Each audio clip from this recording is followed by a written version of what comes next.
ایک واقعہ ہے جو تواتر کے ساتھ نقل کیا گیا ہے، امام باقر اور امام حنیفہ کے درمیان یہ مکالمہ ہوا ہے، یا امام جعفر اور امام ابو حنیفہ کے درمیان، یعنی ایک اہل البیت میں سے تھے، دوسرے امام حنیفہ تھے۔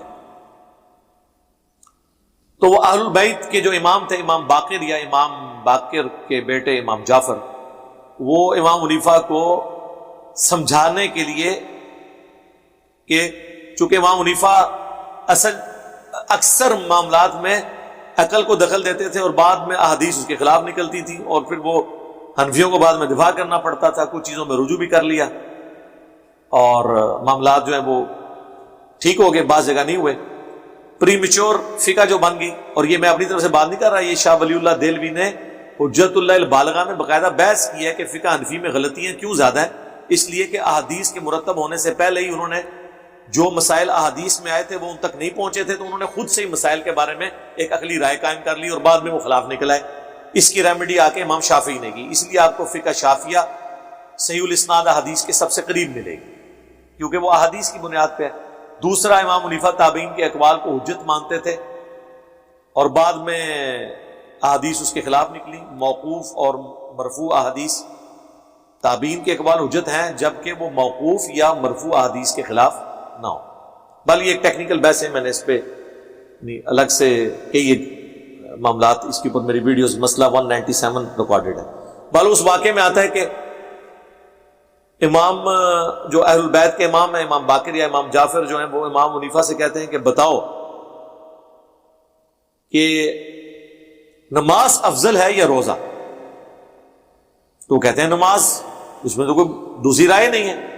بخاری مسلم کی حدیث ہے کہ اللہ کو سب سے محبوب عمل بندے کا وقت میں نماز قائم کرنا ہے، اور نماز ہی کفر اور اسلام میں فرق ہے، صحیح مسلم کی حدیث کے تحت۔ روزے کی تو بہت بعد کی ویلیو ہے، اگرچہ وہ بھی اسلام کی بنیاد ہے، لیکن نماز کے مقابلے میں تو کچھ نہیں ہے۔ تو انہوں نے کہا کہ پھر یہ بتاؤ مجھے کہ حالت حیض میں جو عورتوں کے روزے چھوٹ جاتے ہیں ان کی قضا کا حکم تو اللہ نے دیا ہے، نمازوں کی قضا کا حکم کوئی نہیں ہے۔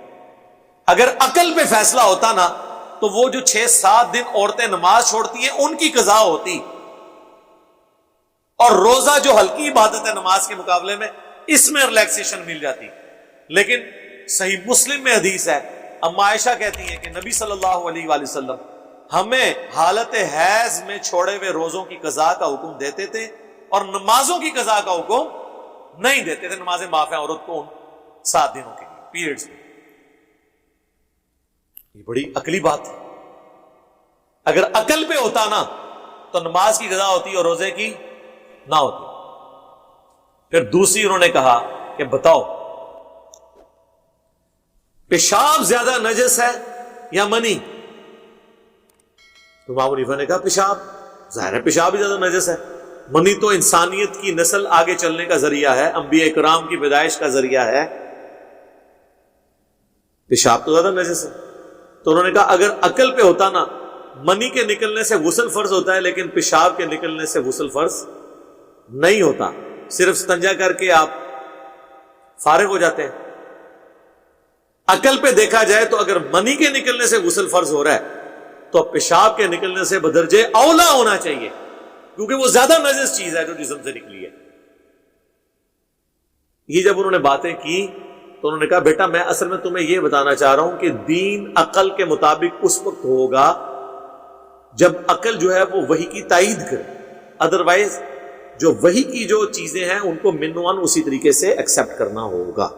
یہ واقعہ ایک بہت بڑی دلیل ہے اس اعتبار سے کہ جو اکثر کہتے ہیں لاجک کے ہم خلاف نہیں ہیں، لیکن آپ لاجک ایک خاص حد تک ہی معاملات میں لاجک دے سکتے ہیں نا، اور جتنے لوگوں نے لاجکس دی ہیں وہ بھی ان کی ذاتی لاجکس ہیں، ہم اس میں کوئی کاؤنٹر بھی نیریٹو کھڑا کر سکتے ہیں۔ لہذا شریعت کے حکم میں بس وہی حکم ہے، لا یسأل عما یفعل وہم یسألون، اللہ کو کوئی نہیں پوچھ سکتا اس نے یہ کام کیوں کیا، اور وہ ہر ایک کو پوچھے گا کہ اس نے یہ کام کیوں۔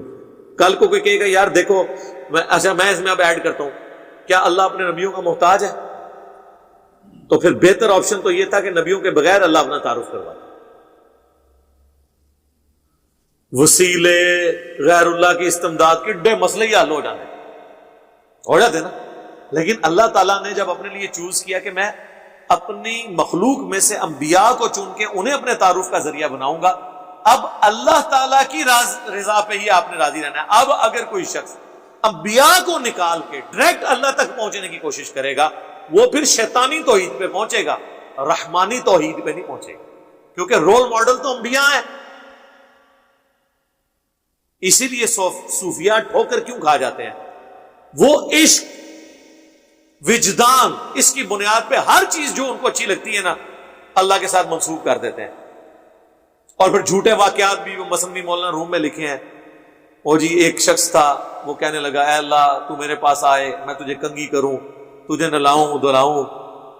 حضرت موسیٰ وہاں سے گزرے، انہوں نے اس کو ڈانٹا اور سمجھایا کہ بھی اللہ کی یہ کوالٹیز نہیں ہے۔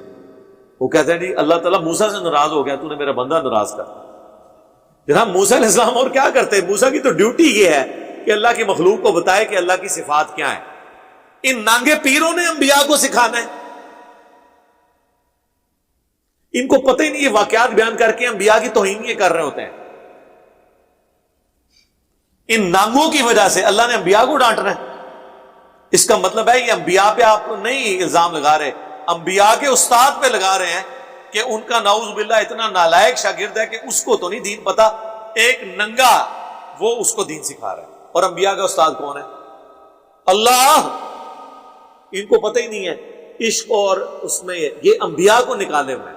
جتنے گمراہ فرقے ہیں آپ ان کے اندر کامن چیز دیکھیں گے، وہ نبیوں کو نکال کے اللہ تک پہنچنے کی کوشش کرتے ہیں۔ ظاہر ہے جب نبیوں کو نکالیں گے تو گیپ تو فیل کرنا ہوگا نا، وہ بابے ڈال لیتے ہیں بیچ میں، اور میری ذمہ داری ہے کہ میں بابے پکڑ کے نکال۔ بابے نکلتے ہیں تو پھر اس کی تعلیمات آ جاتی ہیں جس کی قبر مدینے میں۔